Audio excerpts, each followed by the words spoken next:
Hello, and welcome to TRUCETALK, the podcast where we discuss how using the power of hypnosis can help us find congruence between the mind, the body, and the spirit as we explore the mind's potential and the intersection of psychology and spirituality on our quest for inner peace.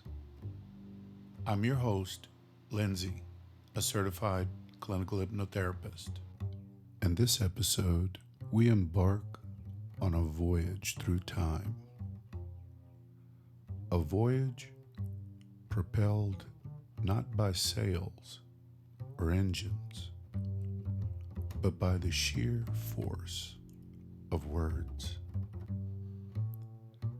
These syllables, carefully chosen and passionately delivered, have ignited revolutions, moved hearts, and left indelible marks on the tapestry of human existence. So, fasten your mental seatbelts, for we are about to explore how mere breaths, crafted into sentences, have shaped nations, altered destinies, and echoed across centuries. Ready?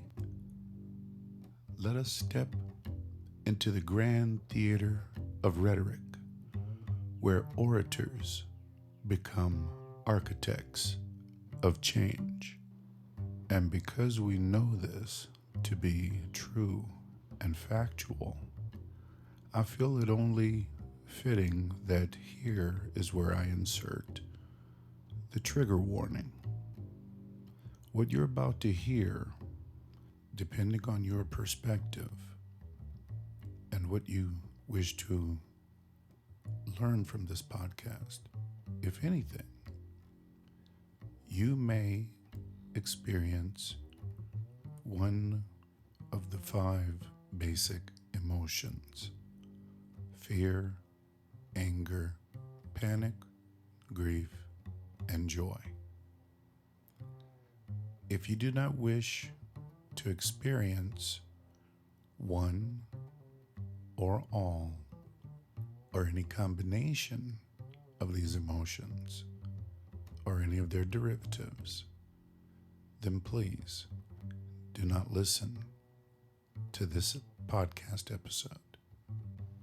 By now, you may have developed an intimate relationship with hypnotic language patterns, because the language patterns used in the Day of Infamy speech delivered by President Franklin D. Roosevelt on December 8th, 1941, is one of the most iconic speeches in American history. It was given the day after the Empire of Japan's surprise attack on the United States military bases at Pearl Harbor and the Philippines. In this speech, President Roosevelt addressed a joint session of Congress declaring December 7th, 1941 as a date which will live in infamy, and asking Congress to declare war on Japan, thus formally entering the United States into World War II.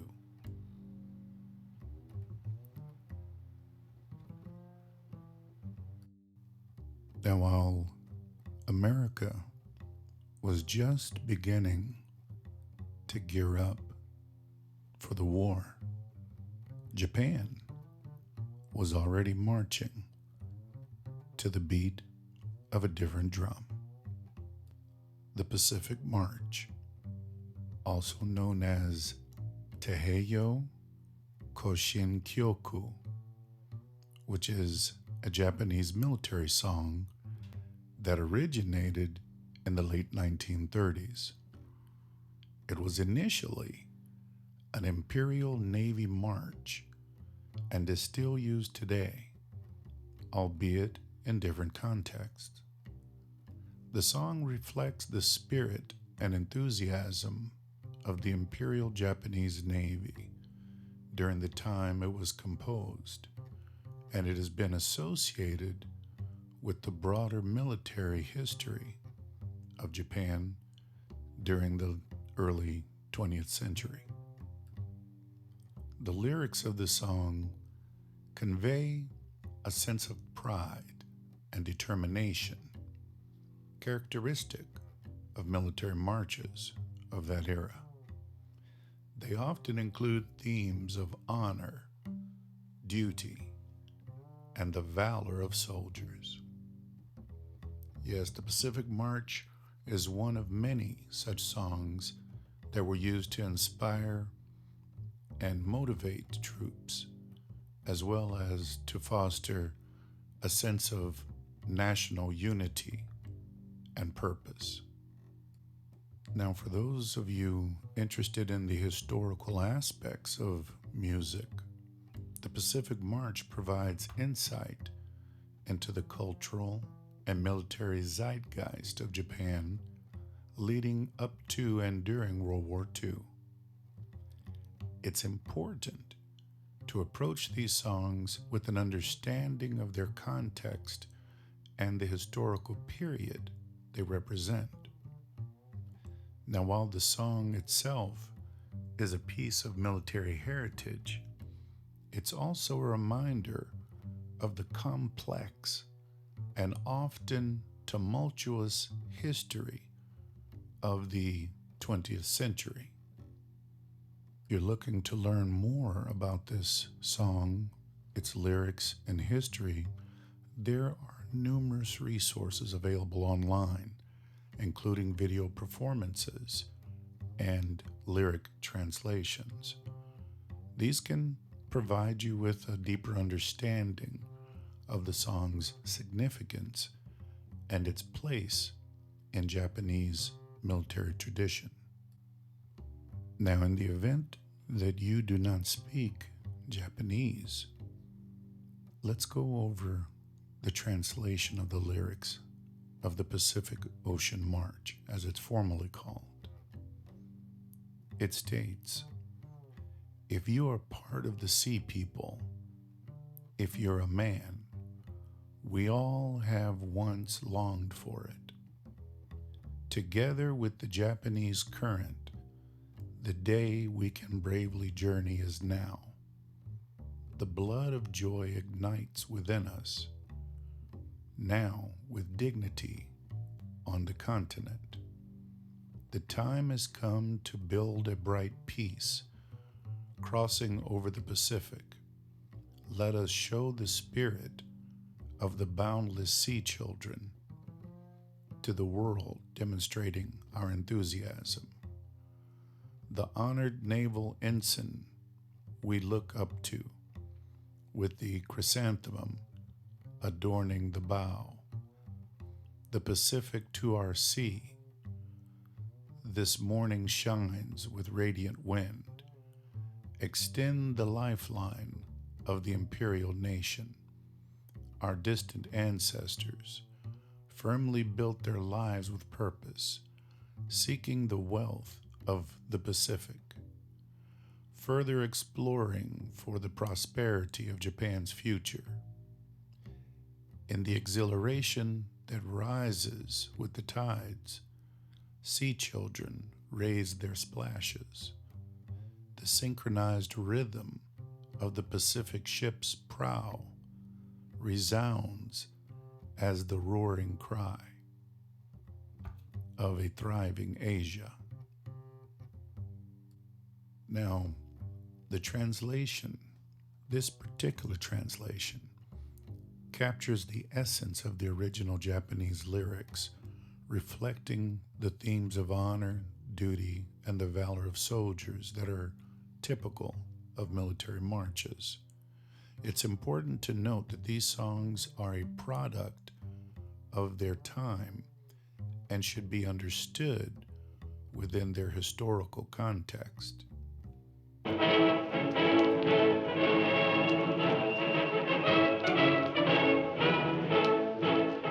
Nippon's entry into World War II skyrocketed with explosive conquest.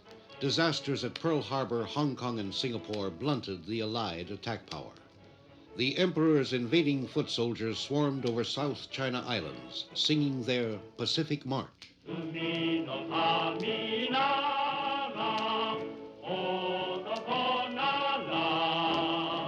We have longed for the black tide of the Pacific, they sang. Now the day has come to go together in high spirits, blood stirred with joy.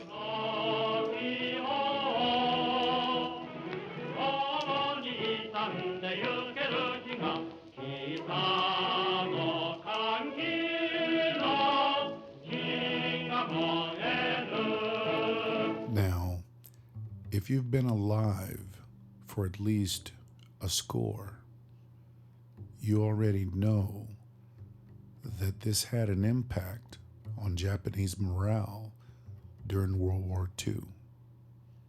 But to get into deep explanation of that would be more complicated than explaining how Tom Hanks and George Clooney are related to Abraham Lincoln.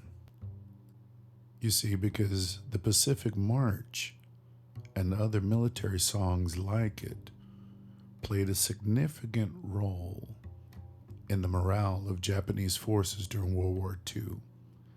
And these types of songs were part of the broader effort by the Japanese government to mobilize the population and instill a sense of duty and national pride. They were used to inspire and motivate troops, as well as to foster a sense of unity and purpose among the people. And like the messages derived from political messages and campaign quips and montages trending in social media lately, the impact of these songs on morale was intertwined with the overall wartime propaganda and the nationalistic fervor that the government sought to maintain. The music served as a rallying cry, reinforcing the ideology of the time and encouraging the population to support the war effort. While it's difficult to measure the exact impact of a single song, the collective influence of wartime music, including the Pacific March, contributed to the Japanese military's initial confidence and aggressive expansion during the early years of the war. However, the war progressed and the tide turned against Japan. The morale of both the military and the civilian population was affected by the realities of the conflict, such as military losses and the economic blockade. Now, despite the initial morale-boosting efforts of songs like the Pacific March, the eventual hardships faced by Japan led to a decline in morale and the eventual realization of the war's hopelessness. The role of music in wartime Japan is a reminder of how cultural elements can be used to influence public sentiment and the morale of a nation during times of conflict. Because you see, during World War II, the Japanese government utilized a powerful tool for propaganda to influence both domestic and foreign audiences. The ways that it was used was through broadcasts on the radio. Programs like The 0 Hour were produced in Japan and broadcasted over the Pacific.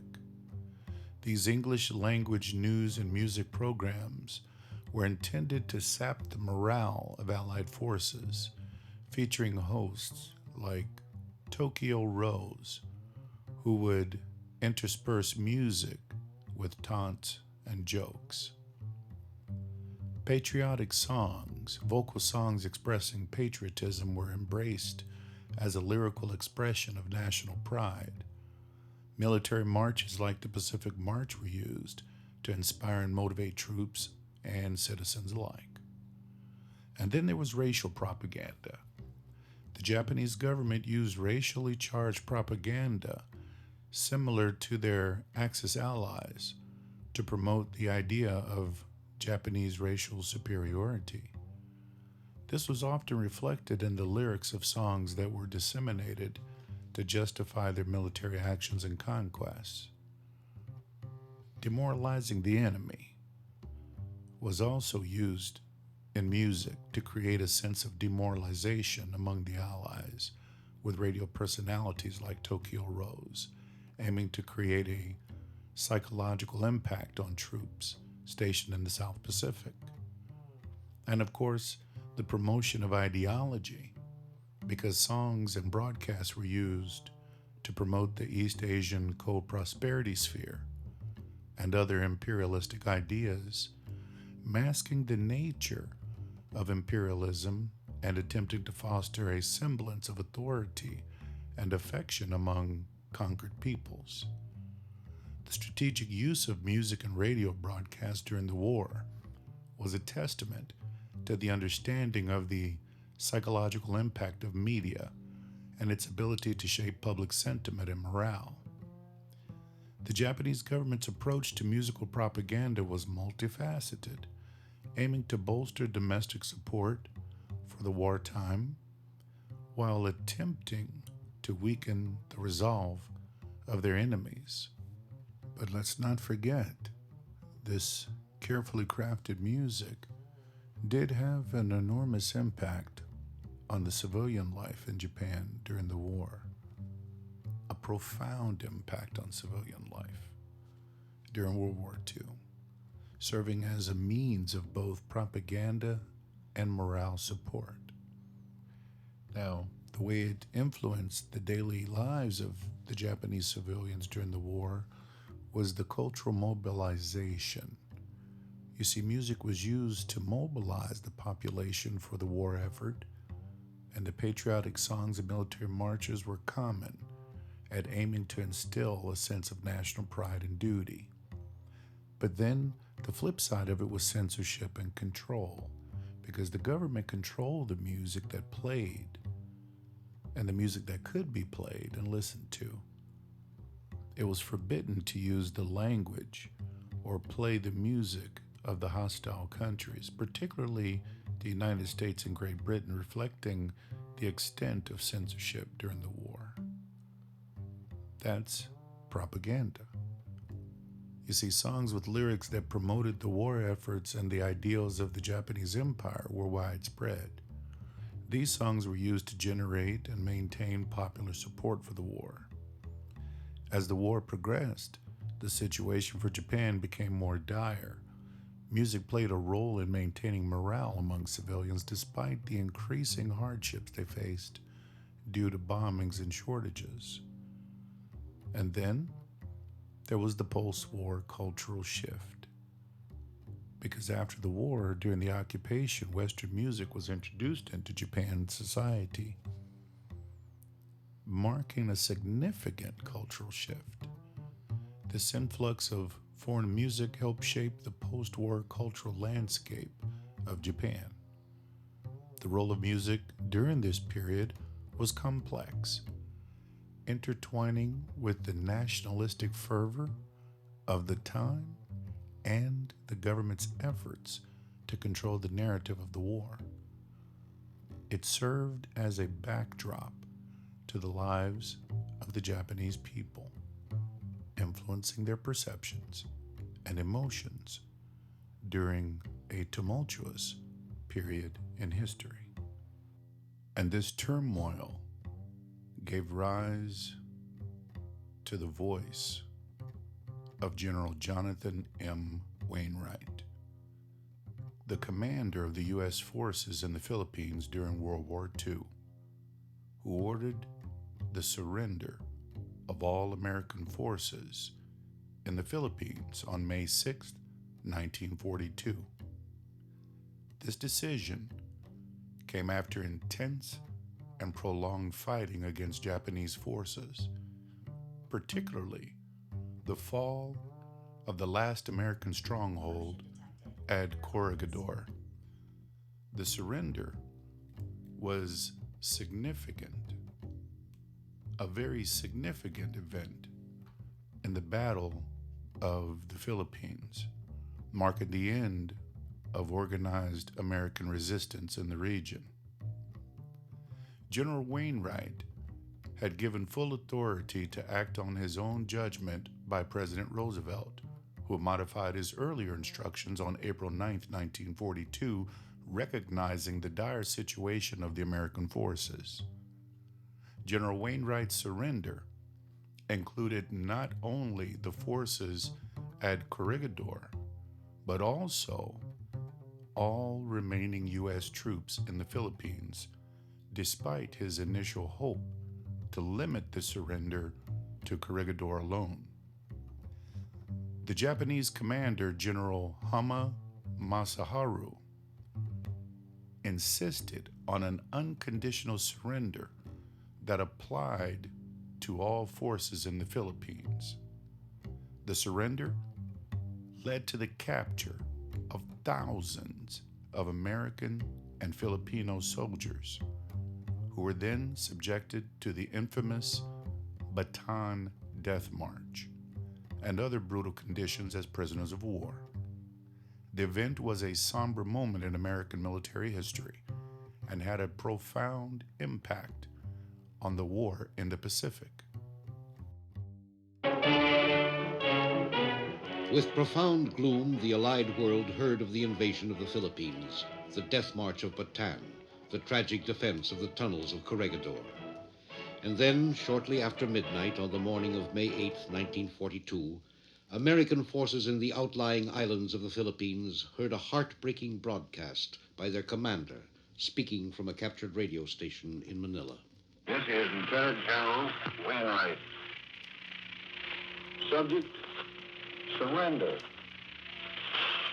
It became apparent that the garrison of these forces would be eventually destroyed by aerial and artillery bombardment and by infantry supported by tanks which have overwhelmed Corregidor.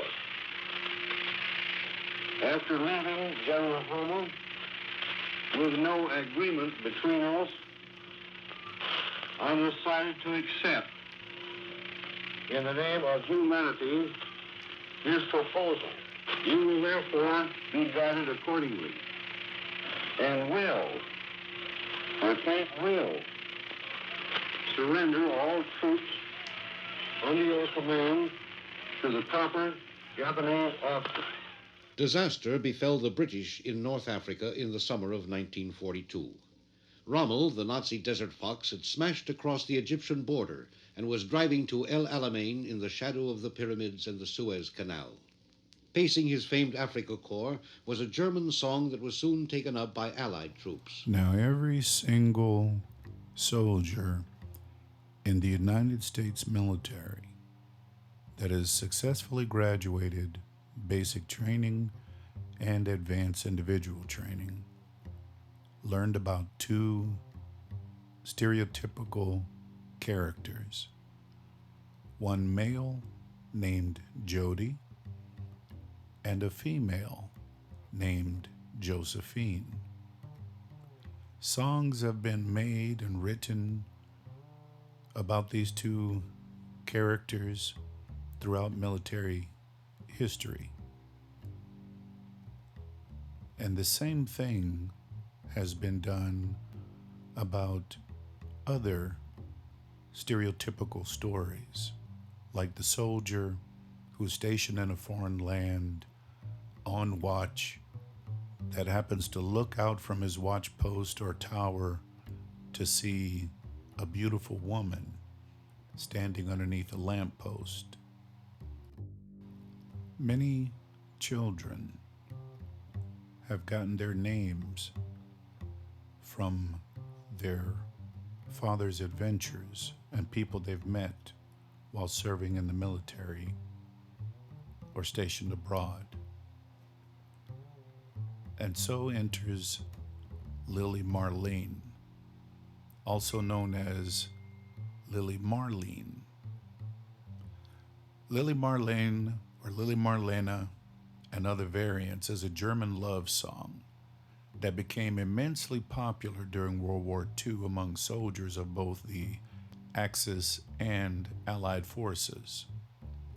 The song's origins trace back to a poem written in 1915 by Hans Liep, a German young soldier during World War I. It was published under the title Das Lied eines jungen Soldaten auf der Wacht, the song of a young soldier on watch, in 1937, and was first recorded by Lila Anderson in 1939 under the title Das Mädchen unter der Lantern, the girl under the lantern. The song gained widespread popularity after it was broadcast by Radio Belgrade, which became Soldaten sind Belgrade following the Nazi invasion of Yugoslavia in 1941. Now, the song's melancholic melody and lyrics about a soldier's longing for his beloved resonated with many soldiers, transcending national and ideological divides.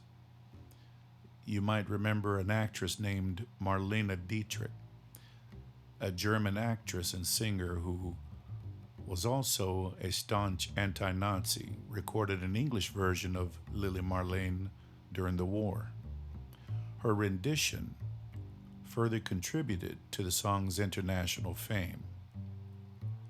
The song's simple yet evocative lyrics speak of a soldier's yearning to return to his love, symbolized by the lamplight where they used to meet.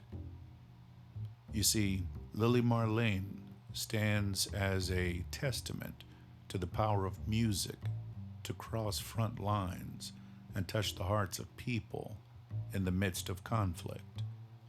It remains one of the most enduring songs of the 20th century, associated with the shared human experiences of love, separation, and hope in times of war. The lyrics go like this. Vor der Kaserne von dem großen Tor stand eine Lantern und steht sie noch davor.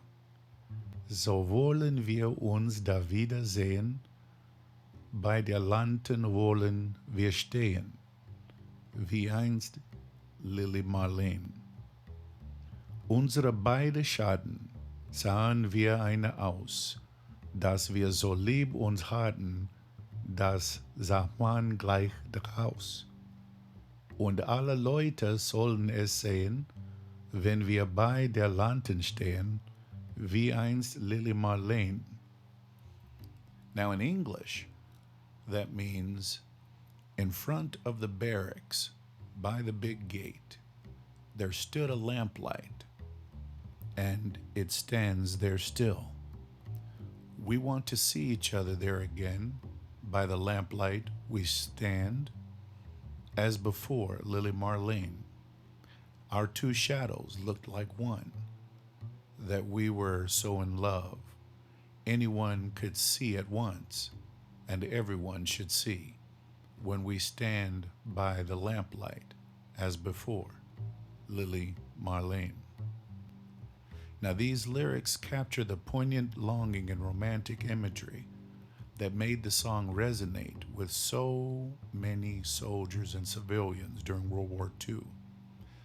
The song's simple yet evocative message of love and waiting transcended the boundaries of language and nation, making it a timeless classic.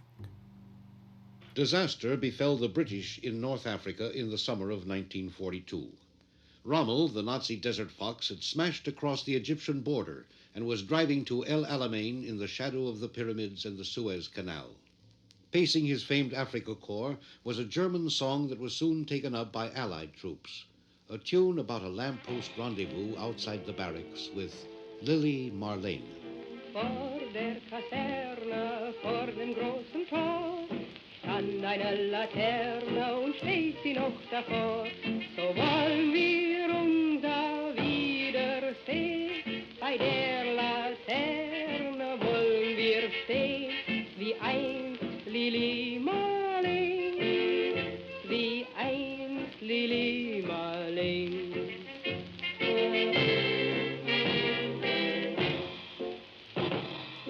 Aus dem stillen Raume, aus der Erde Grund, sieht mich wie im Traume dein verliebter Mund.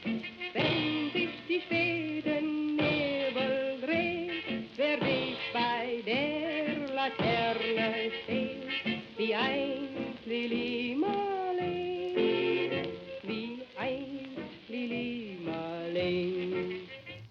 So you see, before the soldiers were able to graduate to being able to sing songs like that as they march along from station to station or post to post or on patrol or on the parade field, they had to make it through another song from their drill sergeant.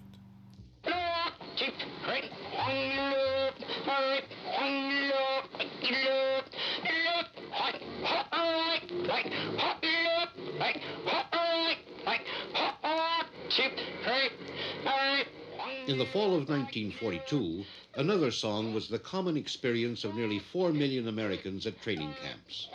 The rhythmic squawk of the drill sergeant chanting his litany of the parade ground.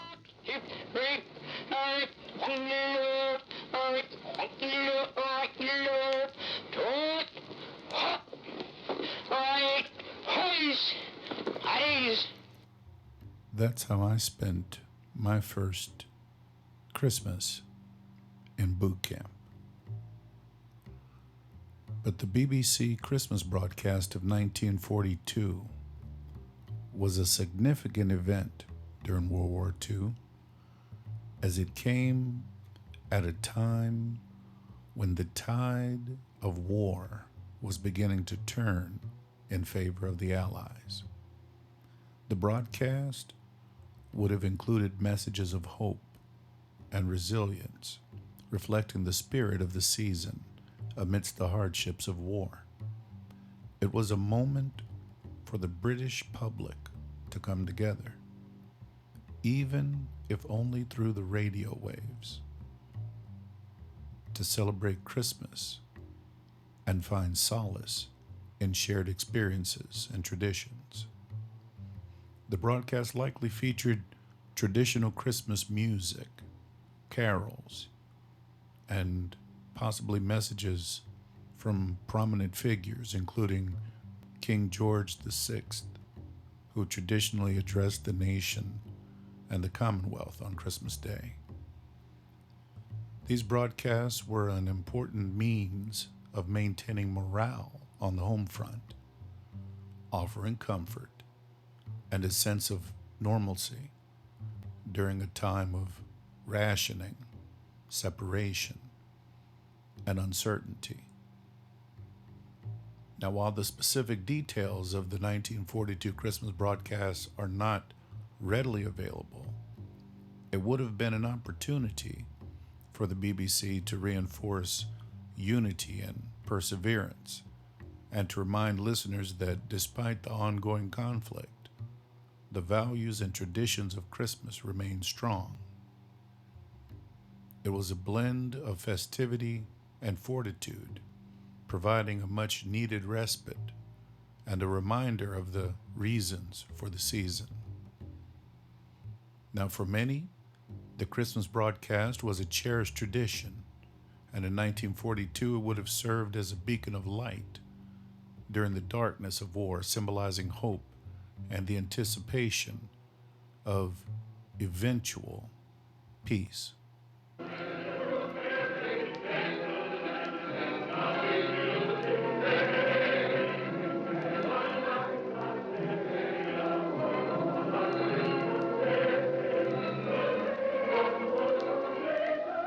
The fourth Christmas of the war, 1942. In Cardiff Cathedral in England, servicemen and women from the Allied fighting nations sing carols in a broadcast linking the British Empire. This is the first Christmas of the offensive. At El Alamein, northwest Africa, Stalingrad, and Guadalcanal, the tide of war has turned.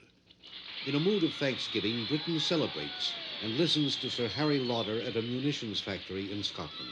Here we are on the bonny banks of the Clyde. Factories are all the same. Big, busy, and chock full of bonny women and handsome men. I think I'll give you a bit verse myself. I love a lassie, a bonny, bonny lassie. She's the pure leather in the day. She's the sweet leather, the bonny purple leather, Mary was lost through there. The sound of unity was in the air, and everyone from every nation stood in order to be counted in the roll, and they wanted to be Who have heard. no homes send Christmas greetings in their native tongues. Soldiers, sailors, airmen, and merchant marine men from the occupied countries of Europe. Hello, everybody. We've come over to the Allied party in time to hear the host calling the roll. Czechoslovakia, Vesele Vánoce. Russia, Поздравляем с праздником! Poland, Wesoły Świąt, Holland, Een vrolijke kerstfeest.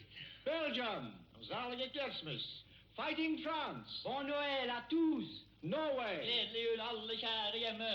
Greece, Σας στέλνω χαιρετίσματα εξ όλων των μαχωμένων για την ελευθερία Ελλήνων εν Μεγάλη Βρετανία και σας εύχομαι χρόνια πολλά. Victory for the Allies!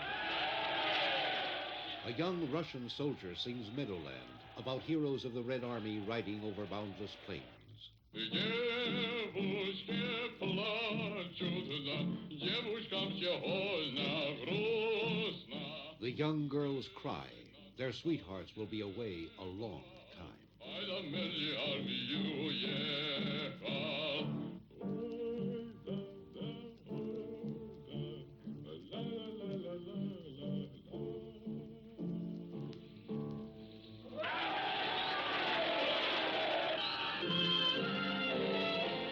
The men from occupied Europe who fight for freedom in nearly a score of uniforms sing a final hymn.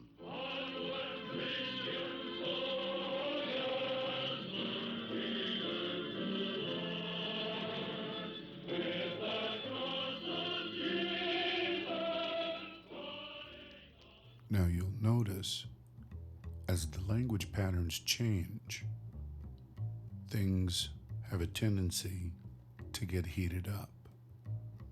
Because during World War II, German cities were frequently targeted by Allied bombing campaigns.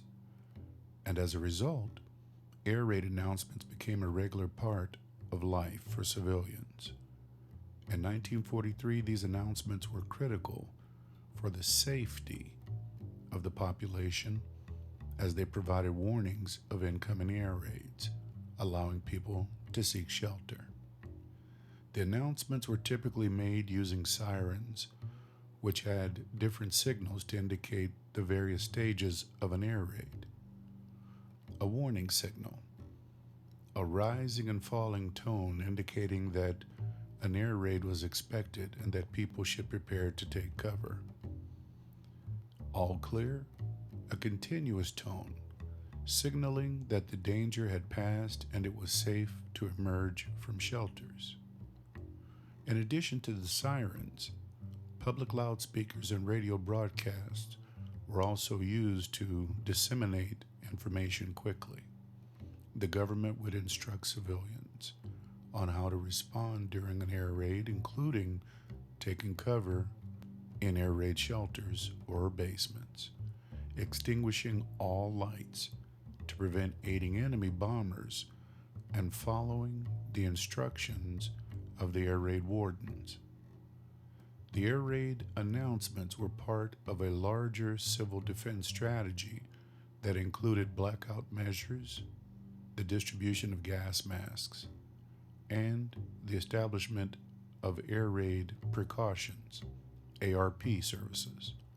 These measures were designed to protect the civilian population and maintain order during the disruptive and chaotic times of bombing raids. The frequency and intensity of air raids in 1943 particularly were significant events like the Schweinfurt-Resenberg mission underscored the importance of these announcements in saving lives and maintaining morale during a time when German cities were under constant threat from the air. No blitz would ever strike Germany, Nazi Air Marshal Hermann Goering had boasted. But beginning in January 1943, German broadcasts round the clock were interrupted by the tick of a metronome, followed by alerts for heavy enemy bombers. Achtung, Achtung! Hier ist der Befehlsstand der 1. Flakdivision Berlin. Die gemeldeten Bomberverbände befinden sich im Raum Hannover-Braunschweig. Wir kommen wieder. All through 1943, American flying fortresses pounded German targets by day, and Royal Air Force bombers repaid Hitler 1,000-fold for Rotterdam and Coventry with massive saturation raids by night. But the price was high.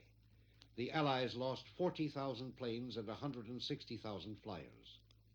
Inside a British bomber over Essen, the skipper and his crew speak to each other over the plane's intercom. That bomb's gone. Yeah. Okay. Bomb downstairs. Flight directly beneath us. Right. And searchlights underneath us, too. How many searchlights would you call them? Too many, I reckon. Couple of thousand. Yeah, they're searching for us. You bastards. Oh, hell. Certainly illuminates things, doesn't it? They're firing at us now. Are they? Yeah. Okay. Flag closed. You light your flag on any of those? I think we've been hit personally. Hello, Skipper. Huh? We've been holding the front here. Okay. Oil's leaking out of the front turret, so it's nothing to worry about. Okay. Okay, boy. Only there's a few searchlights ahead, about 100. Yeah. Boy, God, I've never seen anything like this before. Neither have I. 4,000 pounds had just gone up. And good shot. Chef Communique Number 1 was the first official announcement from the Supreme Headquarters Allied Expeditionary Force, SHAEF, regarding the Normandy invasion known as D-Day. On June 6, 1944, this communique marked the beginning of Operation Overlord, the long-awaited campaign to liberate occupied Europe from Nazi control. The announcement was a succinct and momentous statement that confirmed the start of the Allied forces landing on the beaches of Normandy, France.